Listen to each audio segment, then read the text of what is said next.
ஒரு ஆர்த்தோடாக்ஸ் இந்து ஃபேமிலியை சேர்ந்த ஹீரோ ஒரு ஆங்கிலோ இந்தியன் பொண்ணை லவ் பண்றாரு. அவங்க லவ்வுக்கு அவங்க ஃபேமிலி சப்போர்ட் பண்ணாங்களா இல்லையான்னு ஜாலியா சொல்ற படம் தான் அன்பே டயானா. இந்த படத்துல பாசிட்டிவ் நெகட்டிவ்னு பார்க்காம எனக்கு ஃபீல் ஆனதை அப்படியே ஷேர் பண்ணலான்னு இருக்கேன். கேஸ்டிங்லாம் பக்காவா இருக்கு. பரிதாபங்கள் கோபிலாம் அப்படியே அந்த கேரக்டர்ல ஊறி போயிட்டாரு. அவர் பேசுற ஸ்லாங்கு ஸ்டார்டிங்ல கொஞ்சம் ஒரு மாதிரி இருந்தாலும் போக போக அவரோட பாடி லாங்குவேஜும் அவரோட டயலாக் டெலிவரியும் அந்த ஸ்லாங்குக்கு சூப்பரா அப்படியே மேட்ச் ஆயிடுச்சு. இல்லைன்னா அவர் பேசுற ஸ்லாங்குக்கு நாம பழகிட்டோம் அப்படின்னு கூட சொல்லலாம். ரொம்ப சூப்பராகவே அருமையாகவே நடிச்சிருந்தாரு. இந்த படத்தில் அதிகமாக ஸ்கோர் பண்ணது ஹீரோ ஹீரோயினா இல்ல சேத்தன் சார் தான். மனுஷன் கேரக்டர் ஆர்டிஸ்ட்னு மறுபடியும் நிரூபிச்சிட்டாரு.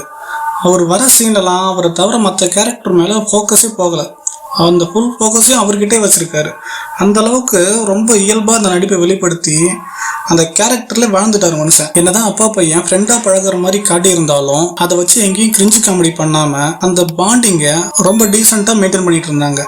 எனக்கு ரொம்பவே பிடிச்சிருந்ததும் அதுதான். இப்போ ரீசெண்டாக வந்த படங்கள்ல அப்பா பையன் இல்லை அம்மா பையன் வந்து பார்த்தீங்கன்னா ஃப்ரெண்ட்ஸாக பழகுறாங்க அப்படின்ற மாதிரி காமிப்பாங்க. அது ரொம்ப கிரிஞ்சா இருந்துச்சு. ஆனால் இதில் கொஞ்சம் டீசெண்டாகவே இருந்துச்சு. அந்த அளவுக்கு எதுவும் இறங்கி கிரிஞ்சாலாம் பண்ணாம அந்த பாண்டிங்கை அழகாக கொண்டு போயிருந்தாங்க. கேரக்டர் ரைட்டிங்லாம் நல்லாவே இருந்துச்சு. அந்த கேரக்டருக்கு உண்டான ரைட்டிங்கை அந்த ஆக்டர்ஸும் அழகாக நடிச்சு கொடுத்துருந்தாங்க. ஸ்க்ரீன் பிளே ரொம்ப சூப்பர்னு சொல்ல முடியாது, ரொம்ப சுமார்னு சொல்ல முடியாது.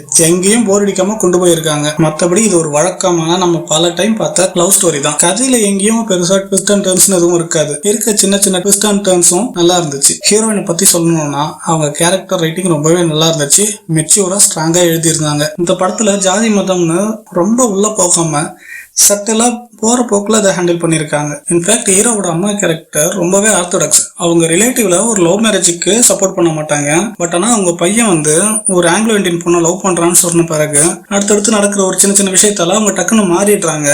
அது வந்து எப்படின்னா என்னோட டக்குன்னு சேஞ்ச் ஆயிட்டாங்க அப்படின்ற மாதிரி அந்த ஃபீலை கொடுத்தாலும் அவங்க பாயிண்ட் ஆஃப் வியூல ஏதோ அவங்களுக்கு புரிஞ்சிருக்கு போல.